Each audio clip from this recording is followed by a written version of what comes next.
This is Charlie Kao at ITB Asia in Singapore with Danielle Beccari, who's with Criteo. Hi, Charlie.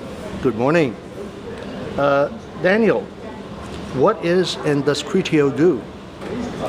Criteo is the leader in display advertising on a performance model. That means that we buy display media at our own cost, and we only sell clicks to our clients, and we are forced to make it work, otherwise we will lose money.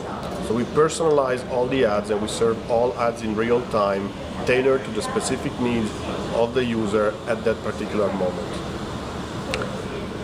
This is a global operation? Yes, absolutely. The company started in France 10 years ago and then scaled globally. So today we're present almost everywhere, and we have offices in 31 countries and about 2,100 people. Give us a couple of examples of how some travel industry clients use Criteo and their results, please. Well, our main sector is the hotel. That's about more than half of our business in the travel sector. And imagine you're a hotel chain or a hotel OTA. Users come to your website and start looking for where to go, and they start looking for properties to book.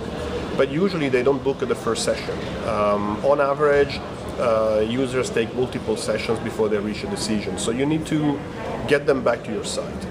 And this is what we do. We reach users after the first visit. We understand what they're looking for based on their behavior on your website. And then we serve ads displaying personalized recommendations for either locations or properties to book. And we customize also the look and feel of the ad for every individual impression, so that we maximize the chances that the user will come back and that convert. So the optimization is not only done on the chances to get a click, but also on the chances to convert, and to convert at a higher amount. How does your service differ from others retargeting type services?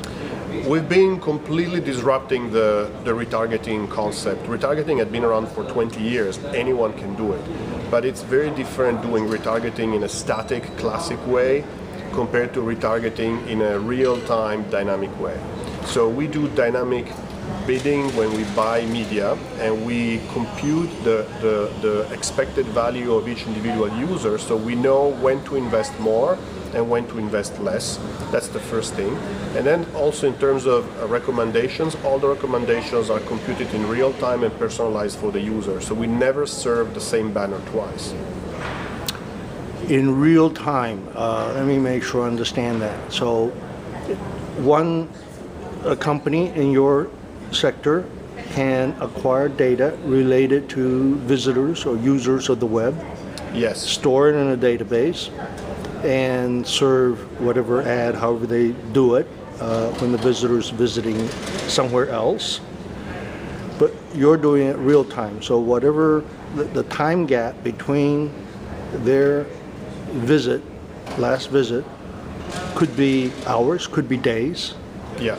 In your case, you're serving real time. Whatever, you know what they did between those hours or days. Yes. So let's say the user has done 2 visits to a certain website, and they've looked at 10 different properties in a certain scale, maybe 4-star hotels in Singapore. So we'll look at what's available in Singapore and what's correlated to the products that the user has seen, and then we provide those personalized recommendations in real time the moment that the user is found looking at sports or media or weather websites.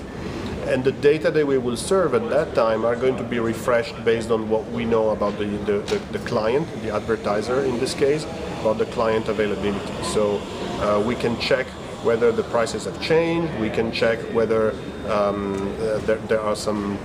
or instead of searching for 4-star hotels, the last 3 searches have been for 5-star hotels. Possibly, and the algorithms that we have pick up correlations that are not strictly based on rules. It could be that at the end of the day, people who have looked at Singapore hotels end up going to KL or to another destination, and so that's what we would recommend as well, saying most people actually looked at this hotel but ended up booking this other hotel, so that's what we would recommend. What are some interesting findings from recent research or data that you accumulate about channels and user market behaviors? So we publish every year a travel flash report with trends about the mobile booking behavior of users worldwide. The last version has just been published last week for 2016.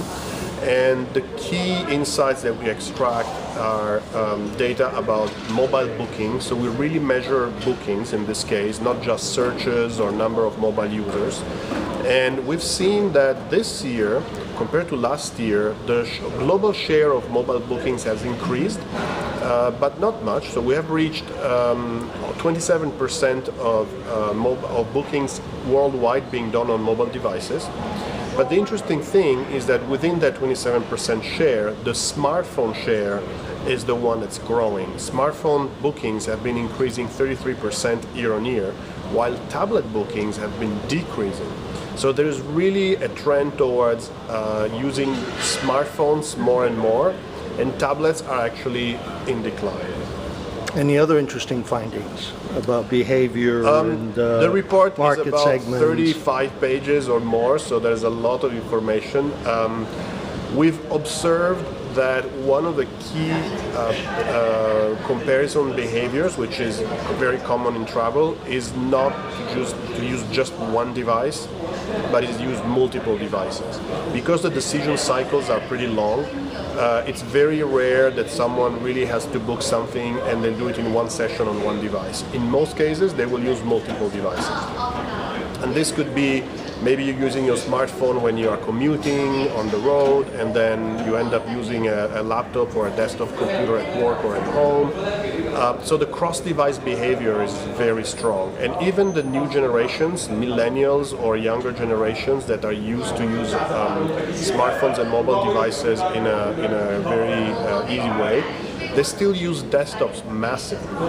And this is why we don't believe there is a channel shift from desktops to mobile. We just believe there are coexisting channels that will survive, and it's very important to be able to connect the dots between multiple devices. Most everybody use Google's for advertising. How does your cost compare in the ROI compare to Google? The ROI is something that the client can set. They have to decide what is their target. So let me take an example. If you're in the OTA space, you might want to acquire users at what they call an efficiency of 50%. That means if they're making X in commissions, they want to spend half of that in acquisition or online advertising. So that's usually a goal that the client sets. For us, the job then becomes maximizing volumes in order to meet that target.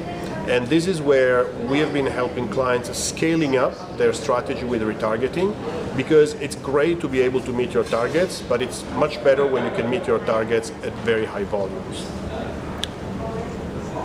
Many of them are achieving this using Google. So if they don't know about your service, and let's say they're meeting it at 50%.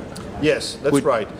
But remember, usually conversion rates are, I wouldn't say low because that sounds negative, but they are unsatisfactory for most marketers. So when you get 2, 3, 4% conversion rates, you're really pretty happy. And what we do is we get back to users who have not converted, and we get them back to the site, and we increase the ratio of conversion. So, of course, the increase depends on the client and their overall service and their overall website, but it can be anywhere between 5 to 20% additional conversions that we generate by getting back to those users who have not converted in their first sessions. Daniel, thank you. The website for the company, if you could. Criteo.com, and if you go to criteo.com/resources, you will find all the reports that we publish about the travel industry and other industries as well. Thank you very much. Thank you, Charlie.